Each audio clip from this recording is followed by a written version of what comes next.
ଡାମରଟାଏ ଉଡ଼ି ଆସି ଜୁଳୁଜୁଳିଆ ପୋକକୁ ଧରି ପକାଇବାକୁ ଯାଉଥିଲା। ଜୁଳୁଜୁଳିଆ ପୋକ କହିଲା, ବନ୍ଧୁ ଟିକିଏ ରହିଯା। ତୋ ସୁବିଧା ପାଇଁ କଥାଟିଏ କହିବି ଶୁଣିବୁ? ଆହା, ସେଇଟା କି କଥା? ଡାମରା ପଚାରିଲା। ଏଇ ବଣରେ ବସବାସ କରୁଥିବା ଅନେକ ଜୁଳୁଜୁଳିଆଙ୍କ ଭିତରୁ ମୁଁ ଗୋଟିଏ।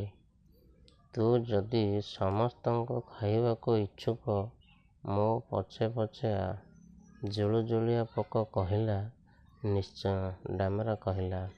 ତା'ପରେ ଜୁଳୁଜୁଳିଆ ପୋକଟି ଡାମରାକୁ କାଠୁରିଆମାନେ ନିଆଁ ଜଳାଇଥିବା ଜାଗାକୁ କଢ଼ାଇ ନେଲା। ସେଠାରେ ଉଡ଼ି ପଡ଼ୁଥିବା ନିଆଁ ଝୁଲକୁ ଦେଖାଇ କହିଲା, ଦେଖ, ସେଠାରେ ଜୁଳୁଜୁଳିଆମାନେ ନିଆଁକୁ ବେଢ଼ି ଶିଖି ହେଉଛନ୍ତି।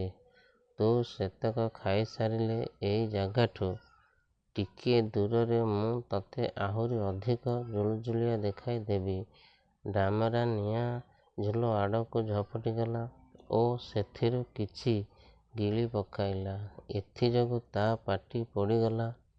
ସେ ଉଡ଼ି ଯାଉ ଯାଉ ବିସ୍ମୟରେ କହିଲା, ଆହା, ଜୁଳୁଜୁଳିଆ ଗୋଟାଏ ଟିକି ବିପଦଜନକ ଜୀବ।